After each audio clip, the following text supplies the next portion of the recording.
ආයුබෝවන් taste of සිරෝන් එක එකතු වෙලා ඉන්න හැමෝටම අද මම ඔයාලට කියලා දෙන්න හිතුවේ පොල් කිරි නැතුව කොහොමද පරිප්පුවක් රසම රසට හදාගන්නේ කියලා. පොල් කිරි පාවිච්චි කරන්නේ නැති නිසා මේක සතියක් වුණත් කල් තියාගන්න පුළුවන්. එහෙනම් වැඩි වෙලා ගන්න නැතුව බලමු කොහොමද හදන්නේ කියලා. මම විනාඩි 5න් කියලා දෙනවා මේක හදන්නේ කොහොමද කියලා. මුලින්ම මම සඳහන් කරන්නම් මේක හදන්න අවශ්‍ය කරන ඔක්කොම ද්‍රව්‍ය ටික. ඒක මම ඩිස්ක්‍රිප්ෂන් එකේ දාලා තියෙනවා. පරිප්පු කප් එකක්, සුදු ලුණු බික් 4ක් 5ක්, අවු මිරිස් කරල් 4ක් 5ක්, වේලපු මිරිස් කරල් 2 3ක්, රතු ලුණු ගෙඩි 4ක් 5ක්, විලුණු කෑල්ලක්, කරපිංච ටිකක්, රම්පේ කෑලි 2 3ක්, කුරුදු කෑල්ලක්, මිරිස් කුරු ටිකක් 3 5 ටිකක්, ලුණු ටිකක් සහ අපතේ හැඳි එකක්. මුලින්ම මම පරිප්පු ටික සෝදලා උයන භාජනයටම දාගන්නවා. අපි මෙතනදී කපාගත්ත ඔක්කොම සුදු ලුණු එකතු කරන්නේ එකකින් ටිකක් එකතු කරනවා. කරපිංච සහ රම්පේ වලුණු ටික ටික එකතු කරනවා.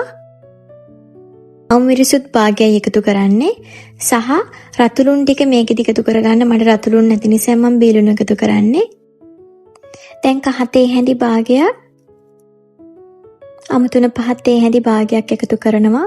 මම 3-5 පරිප්පු වල ගොඩක් එකතු කරන්නේ පරිප්පු වල නියම රසය නැති වෙන නිසා. සහ මිරිස් කුඩු තේ හැඳි භාගයක්. දැන් මම මේ ඔක්කොම හොඳට අතින් කලවම් කරගන්නවා. ඊට පස්සේ පරිප්පු වල ගානට විතරක් වතුර ටිකක් එකතු කරනවා. දැන් අපි මේක ලිපෙන් තියාගමු. දැන් අපි පියන වහලා හොඳට පරිප්පු ටික තැම්බෙනකන් උයාගමු.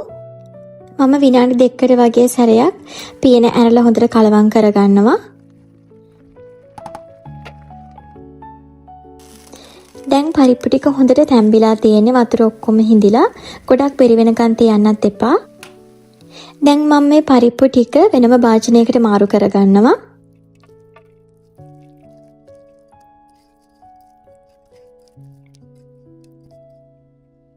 දැන් මම පරිප්පු වේපු භාජනයේම ආයෙත් ලිපේ තියාගෙන තෙල් ටිකක් එකතු කරගන්නවා. මම මෙතන ටිකක් වැඩිපුර තෙල් එකතු කරගන්නවා. ඔයාලා කැමති ප්‍රමාණයක් එකතු කරගන්න. දැන් තෙල් ටික රත් වීගෙන එනකොට අපි ඊතුරු සුදු ලුණු ටික එකතු කරනවා. සහ අපි හීනියට ලියාගත්ත බී ලුණු ටිකත් එකතු කරගන්නවා.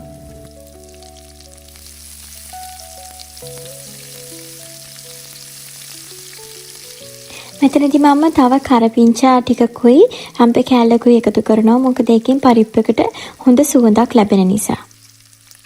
දැන් මේ ටික හොඳට කලවම් කරන ගමන් රන්වන් පාට වෙනකම් බැදෙන්න දෙන්න.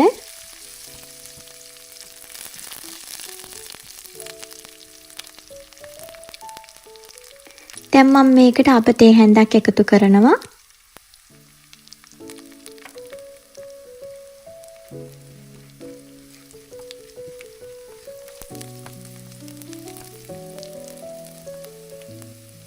හැමදේම හොඳට බැදුනට පස්සේ මම කඩාගත්ත වේලිච්ච මිරිස් කරල් 2-3ක් එකතු කරගන්නවා.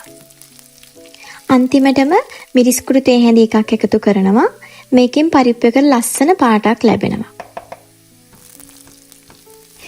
දැන් මම උයල පැත්තකින් දියාගත්ත පරිප්පු ටික මේකට එකතු කරනවා. ටික ටික එකතු කරන ගමන් හොඳට කලවම් කරගන්න.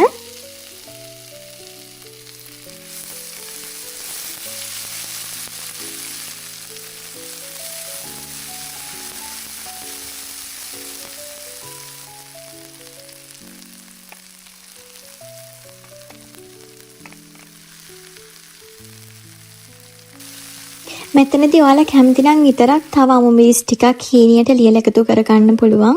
ඔයාලා සරකන කෙනෙක් නම් කැමති නම් එකතු කරගන්න. සහ තක්කලි මේකත් අත්‍යවශ්‍ය නැහැ. ඔයාලා කැමති නම් විතරක් තක්කලි අමු මිරිසුයි මෙතනදී එකතු කරගන්න. දැන් මම මෙතනදී තව වතුර ටිකක් එකතු කරනවා.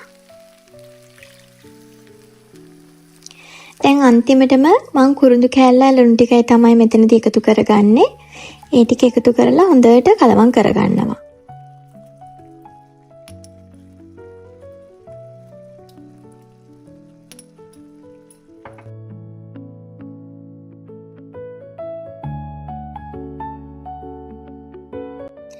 මෙතනදී මම ගින්දර හොඳටම වැඩි කරලා විනාඩි තව 2-3ක් වගේ උයා ගන්නවා.